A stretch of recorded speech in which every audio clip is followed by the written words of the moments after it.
Okey. Tez eşdiren inni eşdilýär. Tak. Assalamu alaykum hormatly dostlar. Ýene bir gerekli gaýtylýan bolmaýar. Bir minut. Şu gün 5-nji may 2024-nji ýyl biz Zoom protesti geçirýär. Zoom protesti geçirýär. Şu Zoom protest biziň hemme watandaşymyzy ýa-ni jemleýär. Şol Zoom protest esasmakda Zoom protestiň Türkmenistana we Türkmenistan daşyndan syýasy tutulmalara garşy we bu syýasy tutulmalardaky bulan adamlaryň gollagy. Ine men sözi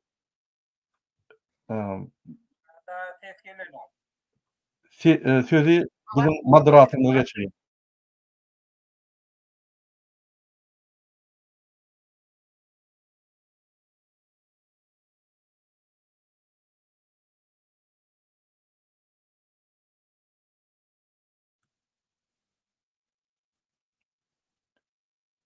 Moderator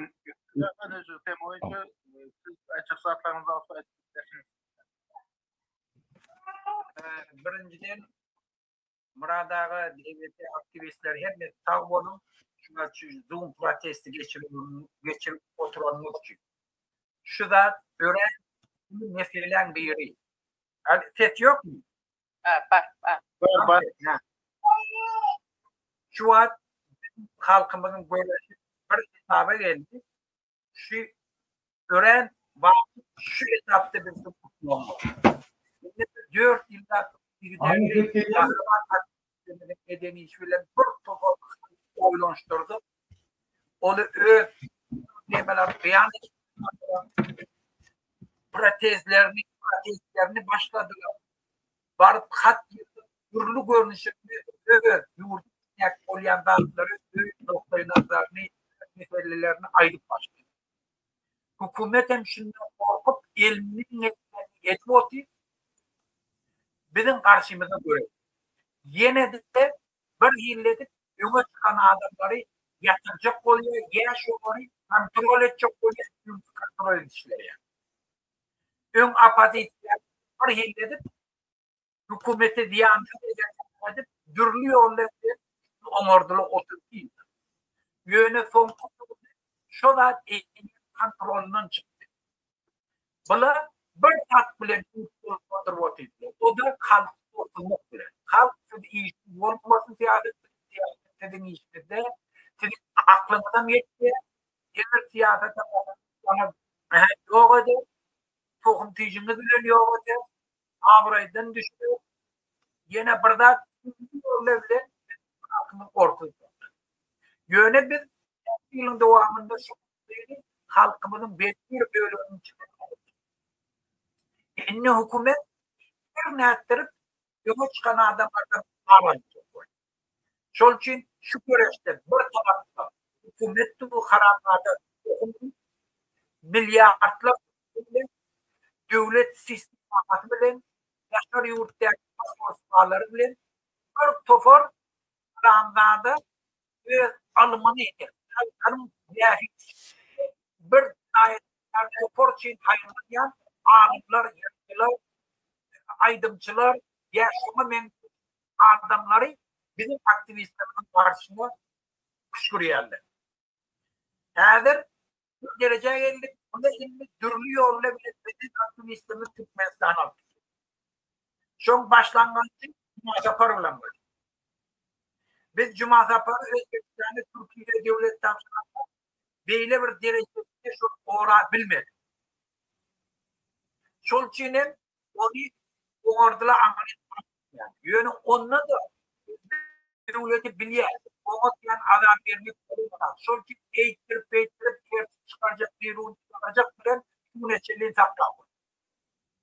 Son şuna Türkmen devleti gibi bizim aktivistlerimizi alıp gitmeyene Türkiye devletinin içinde bir tofor adamlar onlar tuzağa bir kanun yoluyla bir aktivistlerin alıp gittiler. Şu zaman kemiklerden Mürten Muhammed, Rovşen bir tofor oğlanın türlü yolla bilen aldı. İnne şuun ku benim iki tane kahraman ismi Abdullah Alişir. Bula beyliklerden tafavutluğunda iskuluçitil Bram kapsak happa sözlerini almadılar. Yurdun içindeki kötü böyle adamlar büyüdürgünçülükleri, mulyatları açık beyan ettiler. Diyeceğin neydi? Şunu aydıp başladı. Arkayın yurdun içindeki büyüdürgünçülükleri ekranda beyan ettiler. Çok benim halk olarak bunların öz problemlerini devlete ait manışlıklara ait. Hükümet şunu cüzdan bilmeni, şunun tehdir, uyuşurluğuna, cüzdan bilmeni, şunları alıp gitmek uğruna düştü. Türkiye devletini her nedir aldan alıp gitmek onurmadı. Şimdi bir binamızda en nimet yer bu nedir? Yani bula Türkiye devletine rafı değil. Bula Bülent'ile değil, şunun üstünden ardaya. Ve bir tofa, her bir jurnalistim, bunun üstünden ardaya bana görevdesin, beni kimseletip olamadı. Şunun için hazır bu görevde bir haftalığında bu cinayetkarlara, bir haftalığında da bütün halk var aktivist. Şu görevsin yetmişleri emek getirdi. Eğer bir yenge şuları Türkmenistan'a ulaşmadı, onlar hükümeti bir mecbur ettirme. Halktan korkmağa, iyide çekme. Yurdun içinde büyüdürgünçülük etti, komünel olacak eğitim getiriyor. Halktan korkmayın. Halk yine de hareket başlayacağını bir tüpkün ediyor. Eğer şuları iyi tutar. Halk şunu böyle getiriyor. Eğer benim kanun etatını hareket etti, talep etmeli olmasa, hükümet hem sana işte bilmeyerliğini böyle. İyi minni olana şunun var. Şunun için eğer bir genişi üstünlük kazansak benim halkımı eğleyen başka etalet ediyor. Yani hükümetin mecbur ettiği kanunu koymuyor. İnni halkı korkutup patlamak olmayan. İnni bir her bir Türkmenistan'ın grazını sana potansiyelli topluluğuna onları eğleyen düşünüp başlıyor.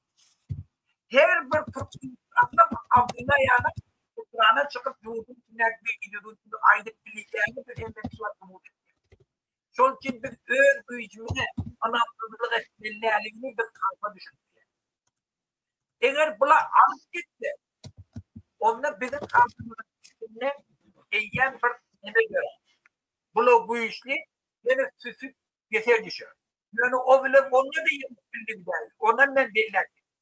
Veya dersin başka adamlar anlamlı imanlı ülkelerinde olayı yine. İnni öne çıkan aktiviste iyice çekilme. Hükümet bilerek şu üstünde hata ya bir şuna tekrar yenipler. Yok, ayten gösteriyor. Sonra daha gördüler. Onu yine durup geçer. Şunun için vatandaşlar ben şu anda ait çok oluyor. Eğer bir şu an aklımda görülüyor adamı değil. Hem Türkiye devleti hem bütün dünya cemiyetçiliği hem haramzadalık ve aktivistlerimiz yaka oymayacağım. Eğer şolara bıraktıkta biz pasli olmayacağını ben şolara görüyorum. Şunun için şuları kollamakta bizim şerefimiz, bizim vicdanımız, bizim imanımız, dinimiz, vatanımız oldu. Dine bir maşalahımız oldu. Ben vatanımıza anıtlığa öğüt getirdim. Yurt tağlamı dur değildir. Yurtta kanunluğu bir karar ettim.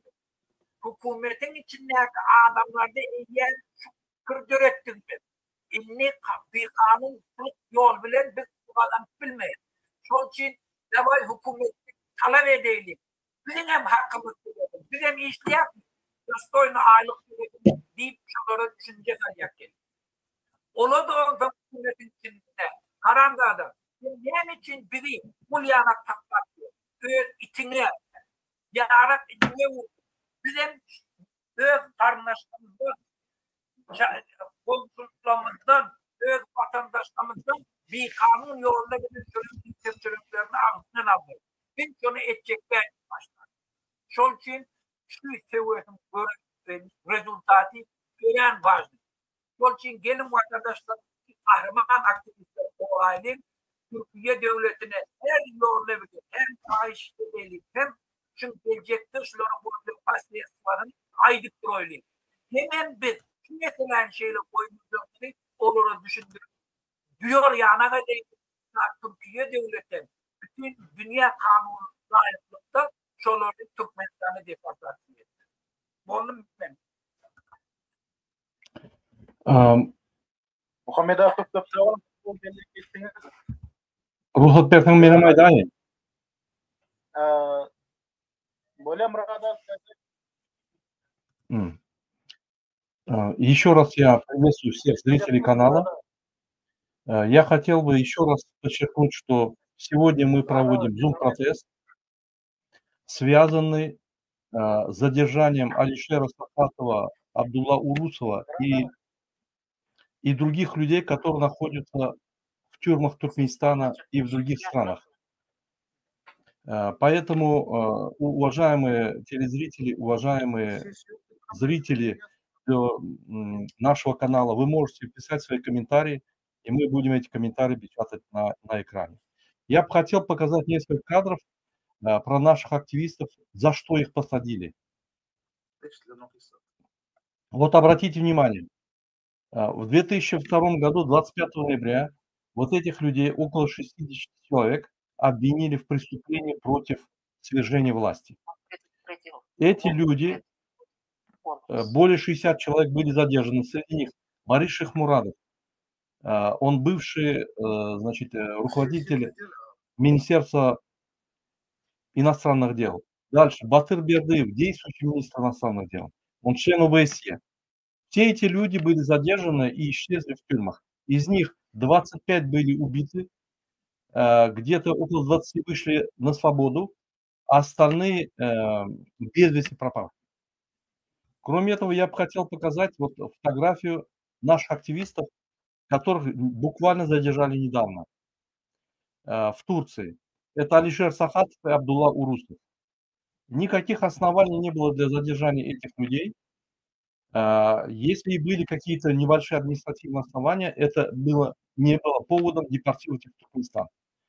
Как вы знаете, Туркменистан на днях подписал торговое соглашение с Турцией, и в знак уступок по цене туркменская сторона потребовала отправить этих активистов в Туркменистан.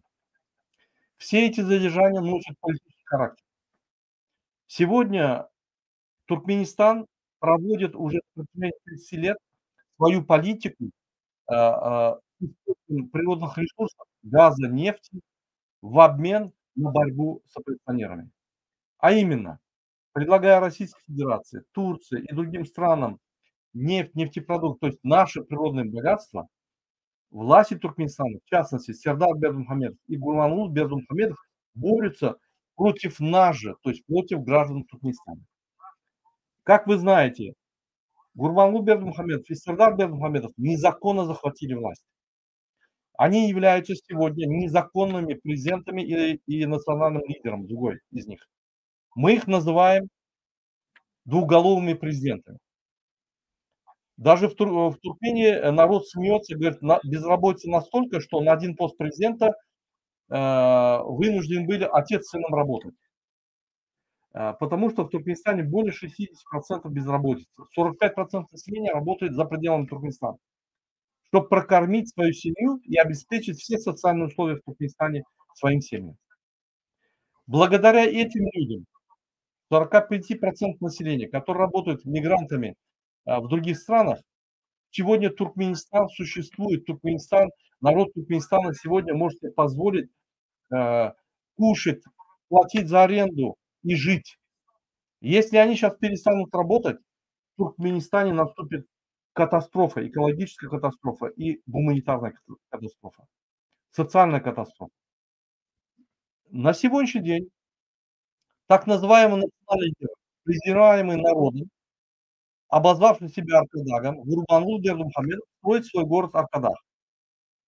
Во всех этапах, селах, поселках, вилаятах, то есть в областях, дороги, коммуникации, логистика, все отсутствует. Все, что было сделано в советский период, доживает свои дни. Ни одного цента не вкладывается в эти областя.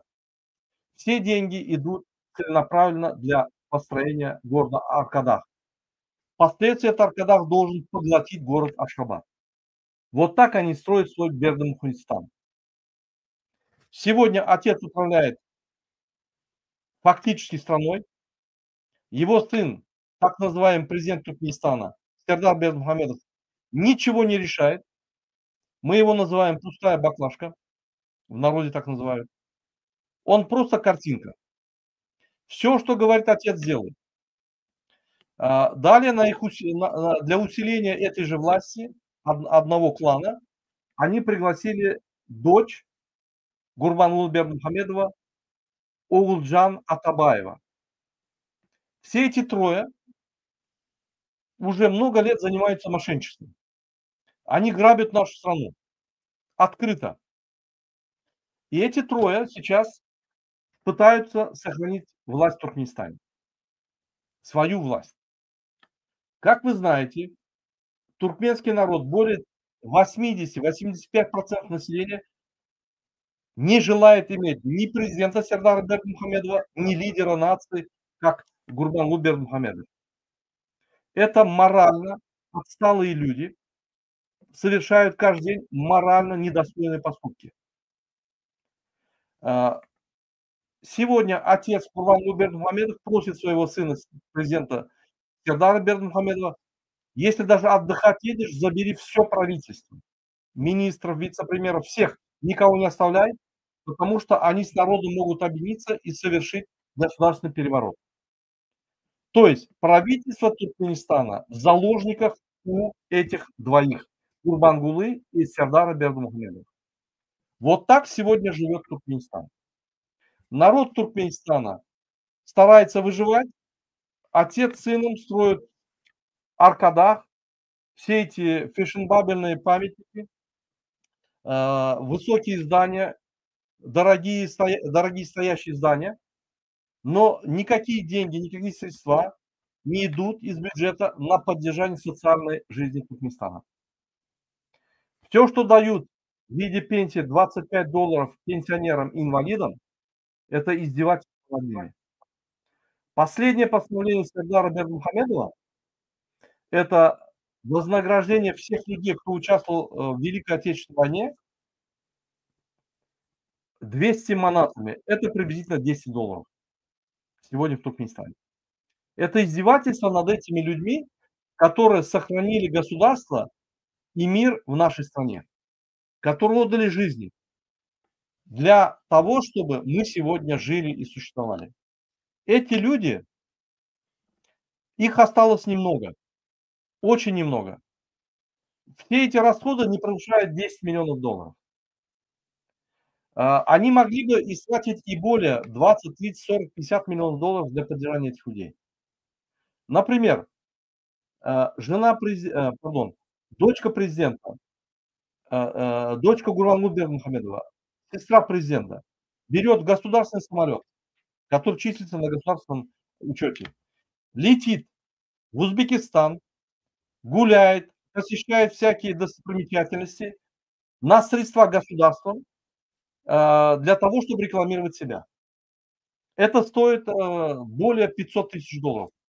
Эти деньги могли бы направить на поддержку людей, которые участвовали в Великой Отечественной войне. Вот эта женщина, так называемая Атабаева Оғлжан, является лишь вице-президентом благотворительного фонда имени Аркадара. Она к государственному обеспечению никакого отношения не имеет. Но, как говорится, Туркменистан – это личный карман этой семейки. Поэтому мы против вот этих вот незаконных, беззаконных действий. И из-за этого, кто против, они страдают, попадают в тюрьмы, попадают в изоляторы, избивают, депортируются и так далее. Те, кто возражает, те, кто требует законности, те, кто требует справедливости, против них режим борется. Из них вот Алишер Сахатов и Абдулла Урусов являются одними из них. Кроме этого, в Туркменистане в тюрьмах находятся очень много людей, которые незаконно осуждены. Я покажу одного из них. За то, что он прочитал стихотворение, его посадили на 5 лет. Давайте послушаем его и увидим, есть ли в его словах криминал какой-то, и есть ли в его словах что-то такое, за что можно посадить этого человека. Salam, hormatli vatandaşlar. Emmeni hiç yaxşı. Men Murat O'Vezov, Toshkent viloyatining Bo'g'ot esasen men boshqa yurtda ishlab yurgan ildoshlarni izlanishim kelgan. To'liq bo'lmaydi. Allohjon siz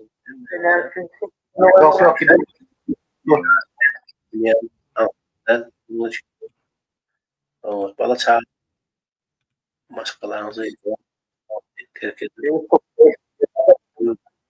ettiniz. Alaç yok ne? Bol olmasın deyip illerde işler.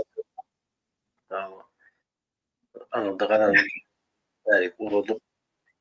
Hocalığı gördüm. Dağlar var olmasın deyip. Hastalığı Yazdı. Hoş geldin. Yine şuraya alayım. Murat O'Vezov. Yine vatandaşlar şuraya alayım. Bizim aktivistlerimiz söylenir. Ya da yönük söylenir. Hükman Turat'ta şuraya çıkarıyor. Тюрьма Василья. Вы сейчас видели кадры Мурата Овезова, который просто прочитал стихотворение о карантине, за что был осужден на 5 лет. Он не активист, не гражданский активист, просто человек, который записал стихотворение. Вот так режим Туркменистана ведет борьбу против своих граждан. Мы требуем освободить всех наших активистов, находящихся в разных странах. Это Алишер Сахатов, Абдуллу Урусова, политических заключенных, которые находятся в Туркменистане, Алламурада Карханова, Мурада Душемова, Мурада Реджепаевича Овезова, видео которого вы сейчас видели, и других людей, которые незаконно посадили в Туркменистане. Спасибо за внимание. Men bo'ldim Aydar.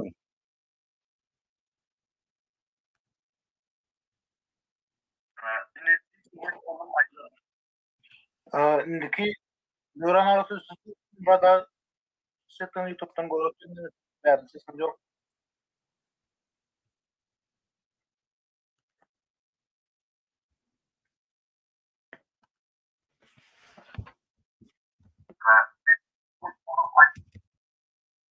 Indiki Nuran arası burada sekten YouTube'dan görüntü verdi yok.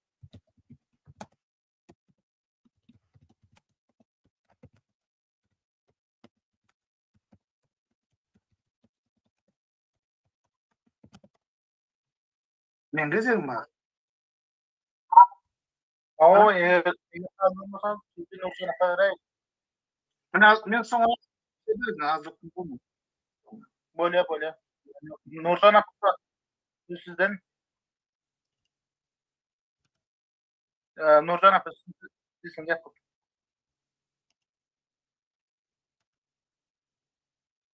Maşkalasına deray gezi. Yani uğradı bizim. Böyle.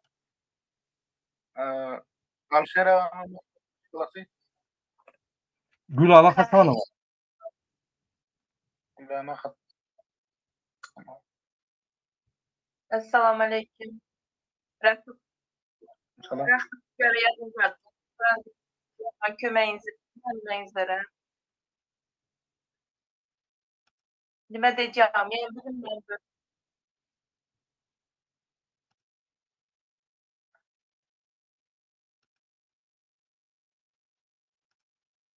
Awa kaysa soruna.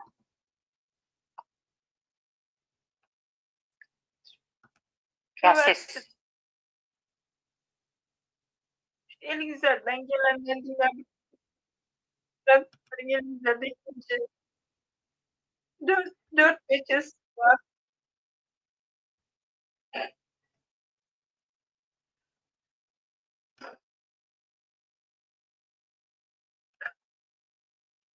solgun ya getirdim.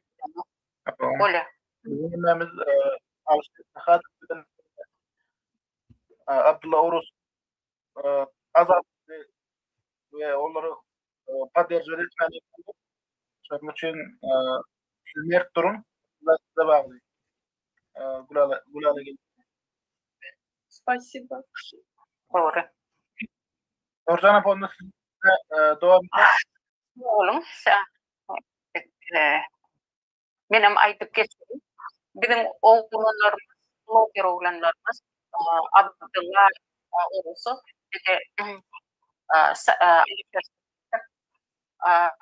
bunlar bloggerlerini yerine getiriyor. Çilli ağızlarına söz almayan adamların birbirine derman oluyor. Onun için hükümetlerin düzüldü. Onun için böyle hükümet yani mesela hükümeti bu öğrencilerin yürümedi beni soru bile soruyor. Bunlar halkın her türlü yeter yetmez keselliği o taydaki bolyanları şu hayali dağıtlar anlatıyor. Onun için bloggerları yığınlar bence yanlış buradan Türkmen hükümeti bize yüzlenen bu oğlancıklar bunlar oğlanların bile münasip yok. Sizin yeter yetmezsizliğinizde ortağı koyarlar, idealar. Bunun için hiçbir acılar almalı değil. Yokman siz bu oğlancıkları görüyorayım. Benim ülkemde oğlanlara uyumak veren yanımızdayız. Elimizde ne gelen olsa halk hareketinden biz köp hakları yapmadık biz taraftan. Mesleğilerde de yaskadat verip duruz. Her türlü yanımızdayız. Benim ayrıca bir paylaşım var. Maşgalasına da İnşallah oğullar oğlancıklarını gelirler. Sağ olun. Sağ olun. Men bir minut söz alayın. Yerde efir edip dur. Biz şunu eksperiment edýär. Hem StreamYard'da hem Zoom'da efir edip dur. Şoň üçin chatler az edýär. Şu ýerde ýazýarlar Alişer Sahatov akdilenok. Alişer Sahatov akdilenok. Alişer Sahatov bilen Abdullah Urus'un şonu alt kalmak üçin görüşdik dur. Şo görüş size bağlı, bize bağlı. Her kim goşulmaly, öz aktivistlerimizi gidirmeliler. Biz öz vatandaşlarymyzy deport etdirmeliler. Deport sözü bolmaly, Türkmeni deport etmek sözü düýünden bolmaly. Näçe şu zatlar bolýar?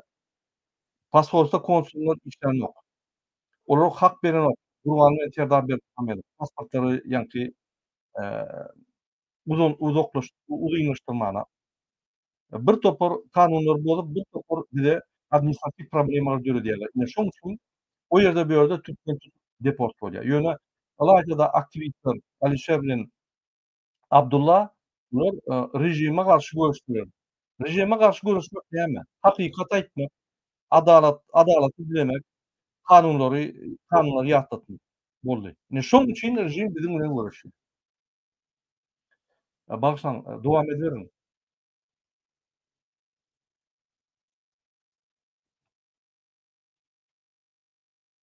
Men bir haber var. Şunu aydayın diyorlar. Aydayın. Erti Vietnam'da ABS'nin alo. Erti Vietnam'da ABS'nin yığını bolýar. Çünkü bizim apaysenerler arýarlar. Hadi iminle adam Ola hakkında güçlü Türkmenistan'ın oluyor. Bu kadar da şu meselelerini olmayanlar. Onun için ABS'in saytına da kim yani şu oradan aktivistleri kollar çok ABS'in saytına kim kadar şoları kollar. Belki bizim aktivistlerimizin şu katlaşan adamlar var yani kollar. Ne çeşit var?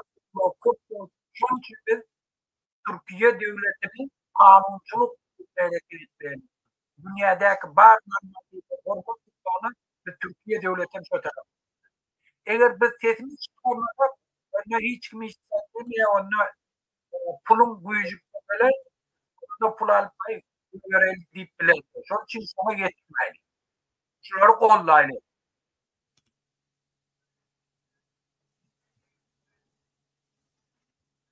Sağ olun Muhammed Ağa. Liral Türkmen yapmamız Avşar Sahat azaplık sonra pader zod etmek için sisteme oyun şahit dersin. Assalamu alaikum. Kuban vatandaşı bir arada ve fayda Abdullah'da geleceğimize de bu bir tane kontrol ediyoruz. Siyasi değerlerin hem Avustralya hem Allah'ın üretimi örneğin Avrupa eylesin İvan milletinde sağlıklı kalmakları direktörün insanlar öyle bu Türkmen halkının bir Avustralya kurumları size var ediyor.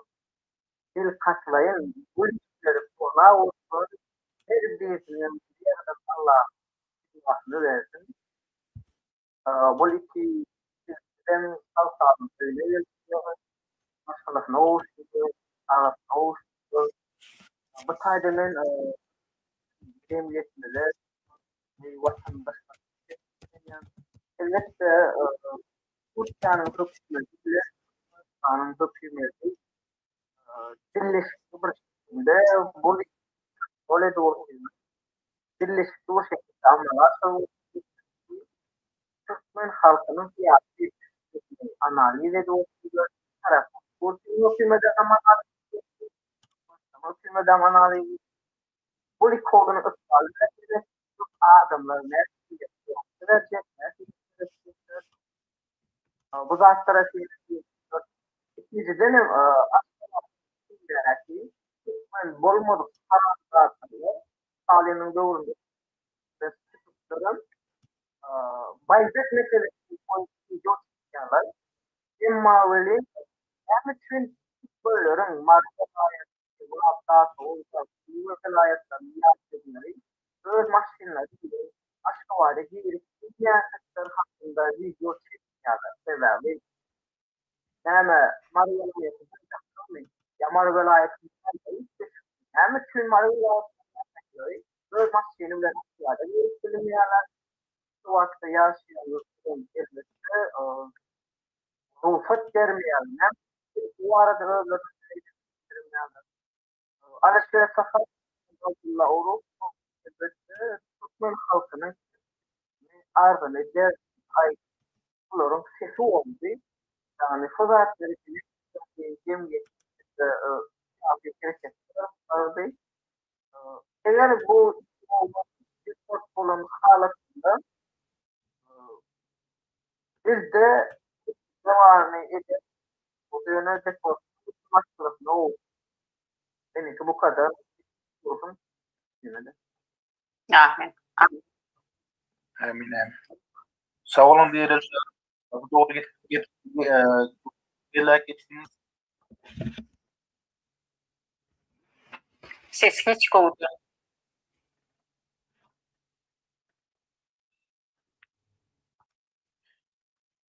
Şimdi kim görülüyor? Devran. Bir yaş kenarında söz verin sağ olun. Benim birinci kez sizin aranızda şey bakayım. Benim boşluğum şu yakın tasarruften aydınlanıyor. yani diktatör zulüm görüşü ayrılan zatı. O zulümün karşı görüşünde kurtarmalı zulümü adaletli cemiyet öğretmek. Son. O zaman şu iki tane öğretmenim tabii.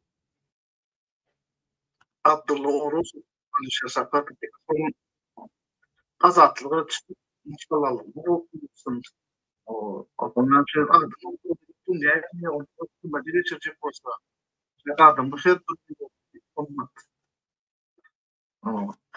Benim bu aramazdan ben seçip koyduğum zaten. Akbazıcım